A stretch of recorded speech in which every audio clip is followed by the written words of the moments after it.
প্রিয় শিক্ষার্থী বন্ধুরা, নতুন কারিকুলাম বাস্তবায়নের লক্ষ্যে শিল্প ও সংস্কৃতি বিষয়ের রূপসা তীরের উজান সুরে শিখন অভিজ্ঞতার আলোকে রাজশাহী দল থেকে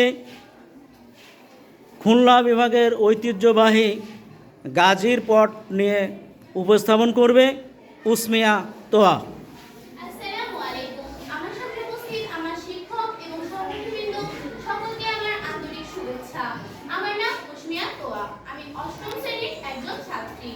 আমি আমার রাজশাহী বিভাগের দলনেতা হিসাবে গাজীর পট সম্পর্কে যে তথ্যগুলো পেয়েছি এবং এটি যেভাবে উপস্থাপন করা হয় তা এখন তোমাদের সামনে উপস্থাপন করব।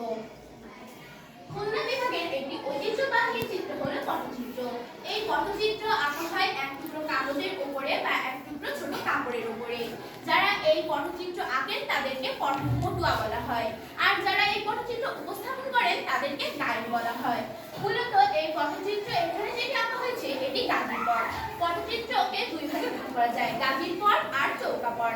এখানে যে চৌকা পট সেটি ছোট হয় এবং গাজীর পট বড় হয়ে থাকে।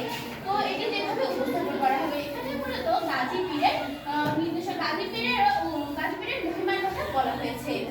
তো আমি এখন এটি সম্পর্কে উপস্থাপন শুরু করব। আশা হতে তাজে মাঠে সোনার করম গায়, আল্লাহ আল্লাহ বলে গাজী ফকির হইয়া যায়। গাজীকে স্মরণ করে যে জঙ্গলেতে যায়, বনের বাঘে কুমির সর্বে তারে নাহি খায়।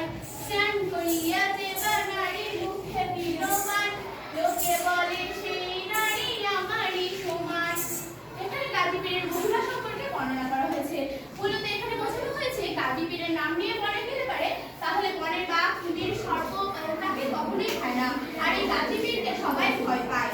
তো সবাইকে ধন্যবাদ জানিয়ে আমি আমার উপস্থাপন শেষ করছি। ধন্যবাদ উসমিয়া তোয়াকে তার সুন্দর উপস্থাপন করার জন্য।